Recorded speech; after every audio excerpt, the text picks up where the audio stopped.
Well, we're still in 1 Corinthians chapter 11.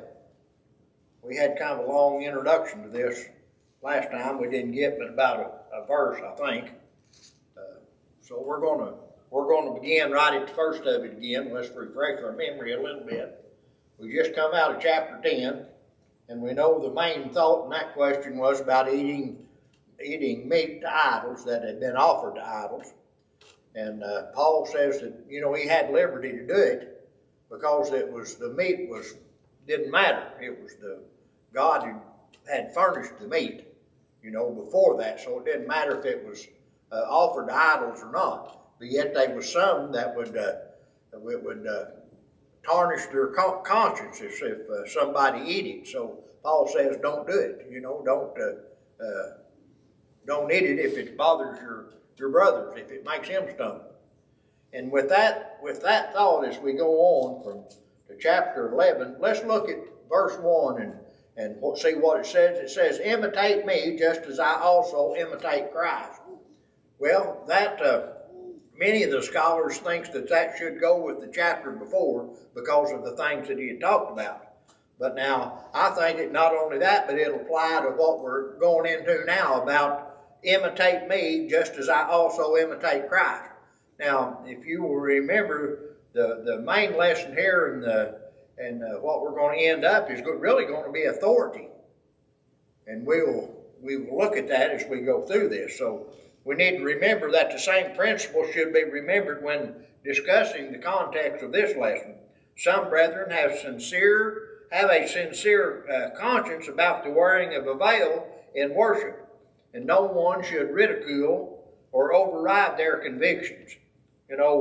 Studying together and teaching truth is the proper way to do this. But Paul said, if you remember over in chapter 10 and verse 33, he said, Paul didn't seek after his own profit, but the profit of many that they might be saved. So, once again, imitate me as I imitate Christ. Now, let's look at verse 2. Are there anything else on that before we go on to this verse 2? Nothing? You got anything, Brandon? All right. Now, let's look how this first verse starts. Not verse 2, how it starts. It says, now. So now what does that tell us, that word there? He's finished with this last part, isn't he? Now he's going to go into something else, ain't he? So let's look, and he says, now I praise you, brethren, that you remembered me in all things and keep the traditions just as I have delivered them to you. What would be a better translation than traditions for that? Teachings, what else? Has yours got ordinances? Anybody got the Bible say ordinances? George, what's yours got? Has it got traditions? Traditions too. So, there are some people that think, well, if that's just tradition, that's just something that's over time has become, just something that we do. And that's not what we're talking about here. We're talking about the tradition, and we can say that's the teachings of what? The gospel. That's what Paul's talking to. Now, I've taught you the gospel. So, remember those things that I have taught you. Keep on going. Don't just stay still, but keep on with the teachings of the gospel. Now, as we go on through that, we can see how it's set up now as we go to verse 3. But I want you to know that the head of every man is Christ, the head of woman is man, and the head of Christ is God. So now we have the roles of men and women, don't we? Now, who ordained this? Who set this up? It was God. So it wasn't man that done it, was it? So God says, all right, so we have woman. The head of the woman is man. The head of Christ, or the head of man is Christ. And the head of Christ is God. Now that's the way he set it up. Now it's not up for us to change it, is it? Does that mean that the woman is any less important than man? Absolutely not, doesn't it? So the word head in this verse does not refer to a physical body, but to authority. The divine arrangement of authority or headship is set forth. Now we can go and we can look at 1 Timothy chapter 2 and Ephesians chapter 1 and verse 20 and 22. Now we can look at those which we might after a while. But both men and women are spiritually equal before God.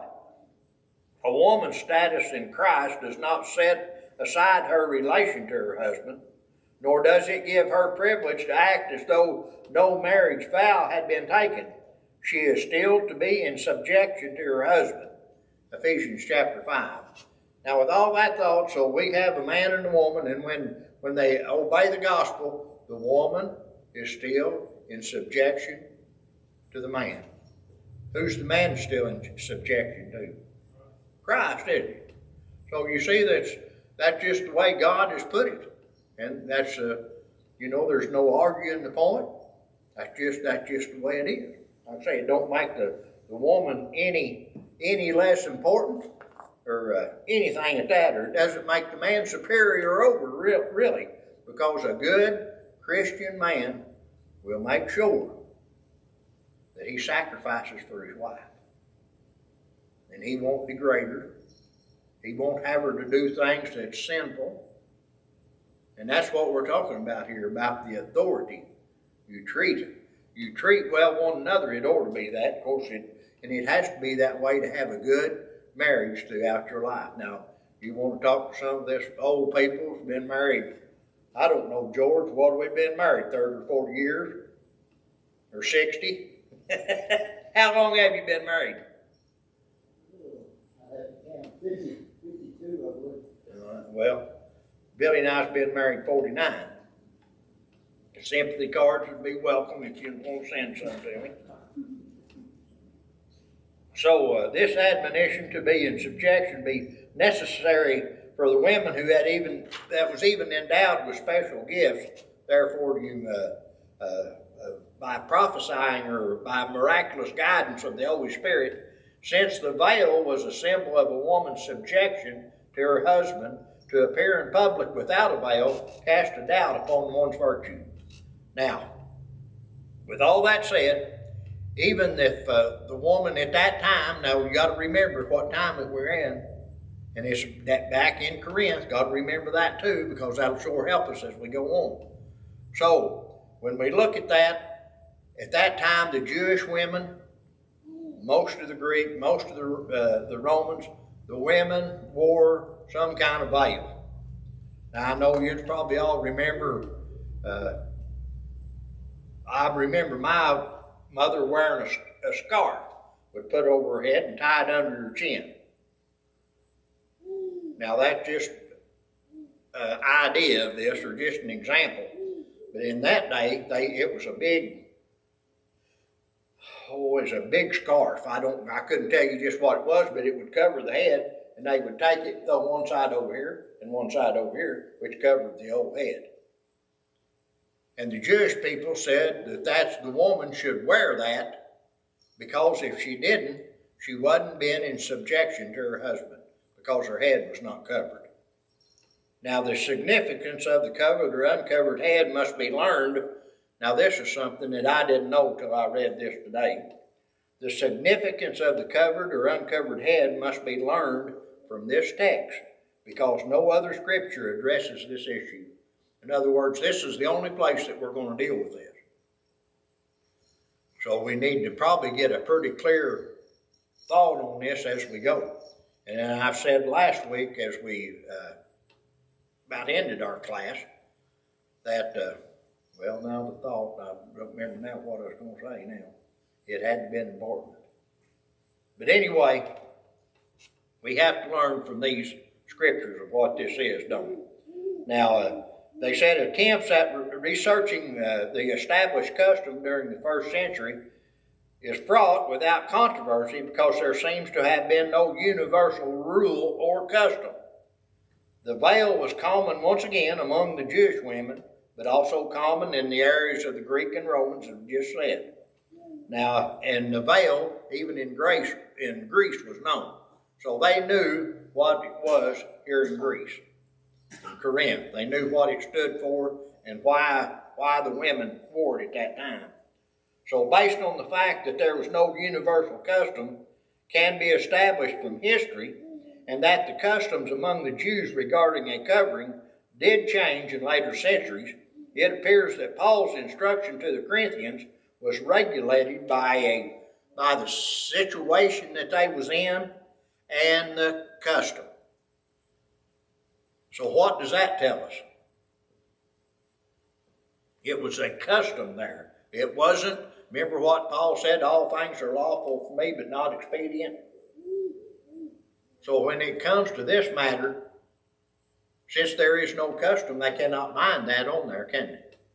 Just help locals in that specific area not have a misunderstanding with the Jews. There you go. That way, when the Jewish man that had the sincere conscience, thinking the women should wear that, or his wife, or the Jewish women, since there was no such custom, but go ahead and go right along with it, because it's not sin, is it? For a woman to wear something on her head. Help them fit along with the Greek women who would wear it to show they were married. True, that's a good thought. That's a good point. And the Greek women wore it because they were married in faith. And there's some more reasons too. If they weren't wearing it, then they were available. Yes, and in such a way that they didn't want to be available, or some of them anyway. Okay, now the word head is used twice in this verse. The first time it refers to one's physical head, and the second is one to a spiritual head. If a man prays or prophesies with a veil on his head, his physical head, he has shown disrespect for someone. Who does he have disrespect for? Let me read verse, verse 4. Every man praying or prophesying having his head covered dishonors his head. So if a man has his head covered while he's praying, who does he dishonor? Christ, don't he? Because Christ is the head. Now, Leon brought up a point this week ago tonight. What do we do when we come into a building if we wear a hat? We should take it off, haven't we? Because if we don't, that's disrespect. Can you imagine someone praying to the Lord with his hat on? I can't. Now, maybe if it might just be a custom, but it should not be. We should take our hat, and we do that for not only, we do it for respect, don't we? For respect when we come in. So now that's another thought that we need to keep on that as we go through this. All right, now let's go to verse 5, and we'll look at this back a little bit further. But every woman who prays or prophesies with her head uncovered dishonors her head, for that is one and the same as if her head was shaven. All right, there's two important keys here to looking at this. One of them is the application to a time when praying and prophesying was possible. And number two, the discard the veil at these times was equal to be shorn or shaved. So now if we look at that, now we know that there's times at this time that some women could prophesy. And if they did that with this veil off, they was dishonoring their head. Because if they didn't have authority, they didn't have that on, which when they had it on, it showed that they was in subjection to their husband. And when they didn't have it on, they was not in subjection to their husband. So even yet that these women had these miraculous powers and stuff, they still could not do it without the veil that they had on. Now I've got a couple of verses that we need to read before we go any further. Brandon, would you turn over to 1 Timothy chapter 2 and verse 12. Colton, 1 Corinthians chapter 14 and verse 34. Now we want to remember these two before we go much further on here. But I permit not a woman to teach, nor to have dominion over a man, but to be in quietness. All right. Now what does 34 say, 1 Corinthians? Let your women keep silent in the churches, for they are not permitted to speak, but they're to be submissive, as the law also says. Now see here that last word, submissive. So that's the point of these veils, isn't it? To be submissive to their husband, to give their head honor instead of dishonor, as we are. As we are too. We are to give Christ the honor. We are not, we are in subjection to him as he is, as he is to God. So that's things that we need to keep remembering. So remember now, we're talking about in the church services when we're talking about these, wasn't it? So on the outside, if these women was prophesying and doing these things, as long as they had their head covered, it was acceptable. But if they took it off, that's when it wasn't. Now, it also said about they was same as if their heads were shaved, shorn or shaved. Do you remember what the prostitutes did there? How did you know there was a prostitute there if you was walking down the street that was available? She would have a shaved or shorn head, and so that means that she is advertising that she was a prostitute for the temple, for the Aphrodite. So that's another reason that if there was a woman there, maybe had some kind of disease that her hair fell out, or maybe she'd had something that she had to have her hair cut or shaved, she could also wear a veil and still have a head covering. You see, because like I say, if they didn't and they seen that, what would they think of a member of the church with shorn hair? You'd think she was a temple prostitute, wouldn't you? Because that's how they was known by. Let's see here. Now we remember about on the prophesying that Philip had 4 daughters, and that's in over in Acts chapter 21, verse 9. And the fact that the women were forbidden to speak in the public assembly infers to this manner of dress was not limited to public worship. In other words, she must be cover her head even when she was praying or prophesying. Now, why was the veil to be worn? Although she had a miraculous gift, a woman must in no instance usurp authority over man, and that's what Brandon had read. But on occasions when she was speaking by divine inspiration to men, it might be perceived that she was assuming position that was forbidden unless she wore a symbol of authority on her head. So she had to wear the veil, didn't she, on that? Because it was an authority, a symbol of authority that she had from her husband, if that's what it had. In other words, she was still in submission to him. All right, now, are there anything on them 5 verses that we need to go back and look at? So we're understanding now about these. Verse 3 tells us the headship, the authority now. It goes from woman to God with all in between. And that's what 90% of this is just being the headship and knowing your place and my place and their place, and and bring glory to the head and not ourselves, and not the ones under us, so to speak. All right, anything else on those 5 verses?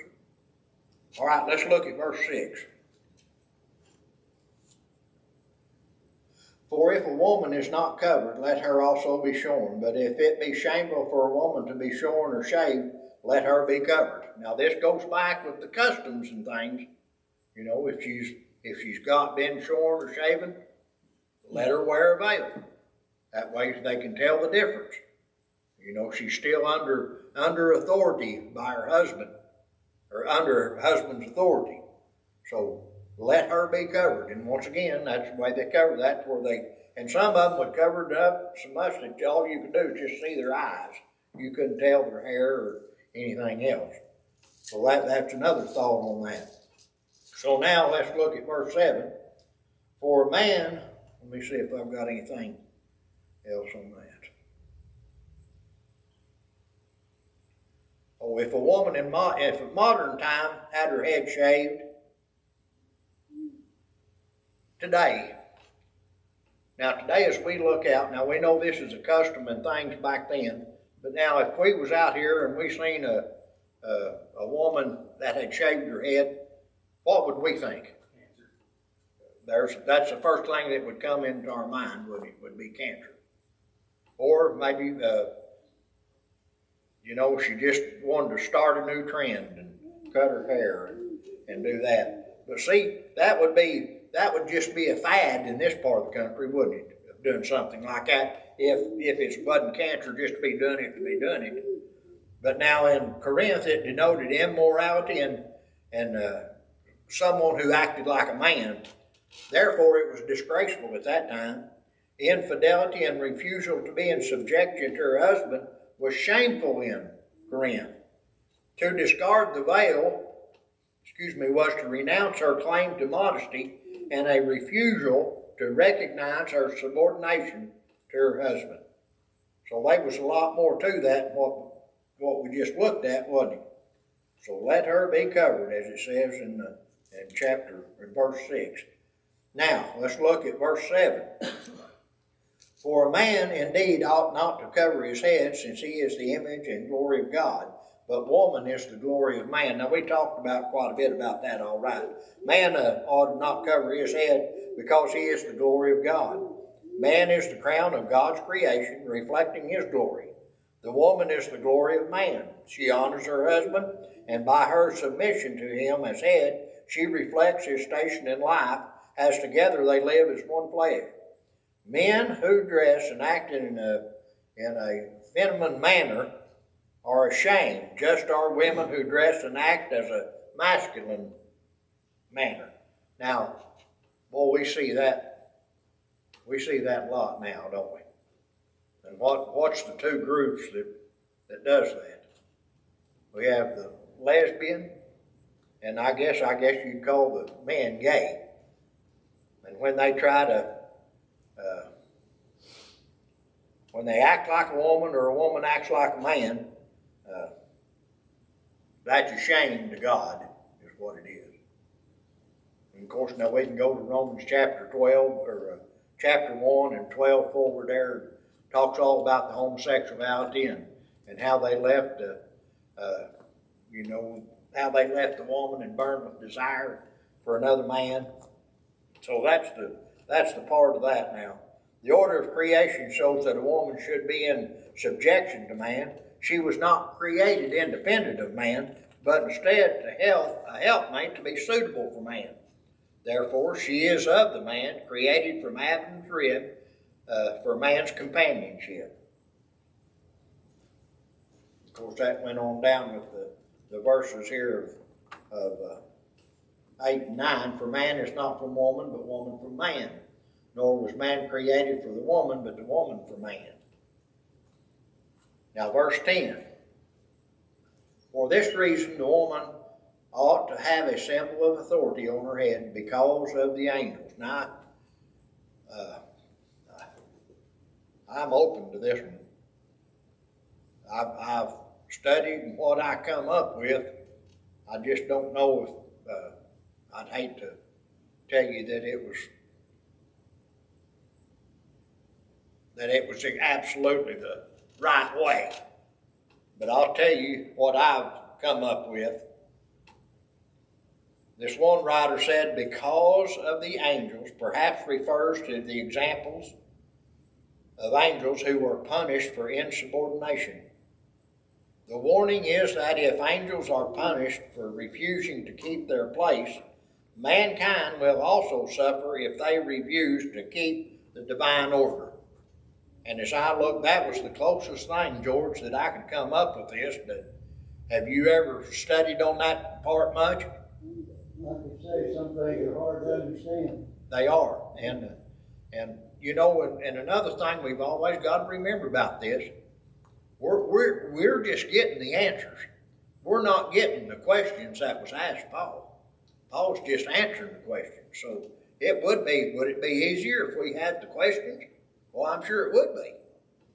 But we just have to do our research the best we can, and of course, now this is not going to, because of these angels, is not going to, without knowing this, is not going to reflect our salvation. It's just something that we can study. That's something that we can gain more knowledge and wisdom. They call that the meat of the word, when you have to really get down and study a lot on the subject. But that's the closest thing I thought that went along with this lesson the way they have been taught.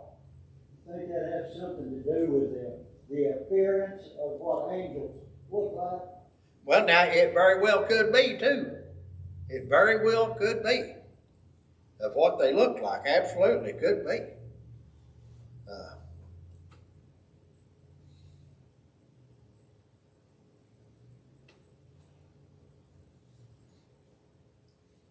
For this reason, the woman ought to have a symbol of authority on her head because of the angels. Boy, it could be, George. It sure could be. You got any, Brandon? You thoughts about that? Any? Colton? Anybody?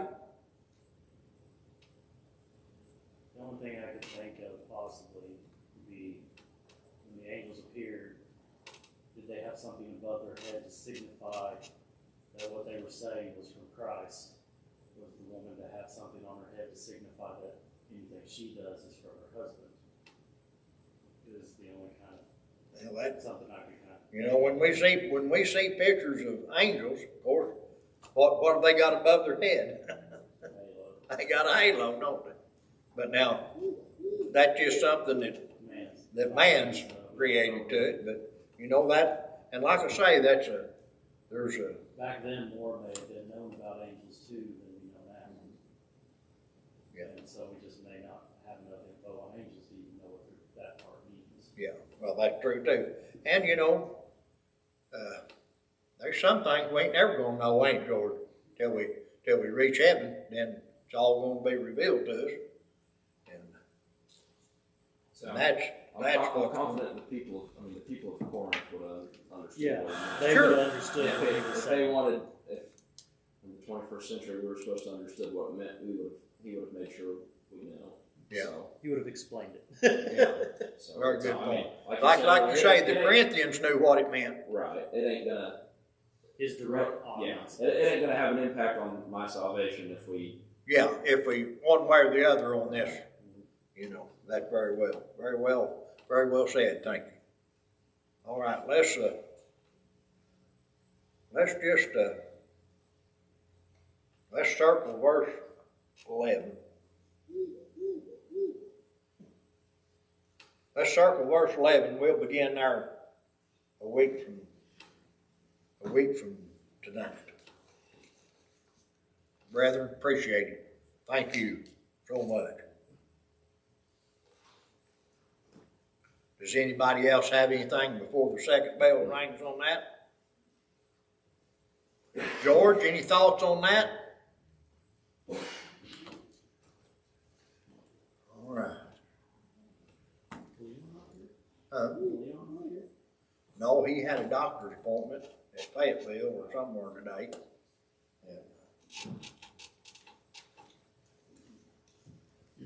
And let's see.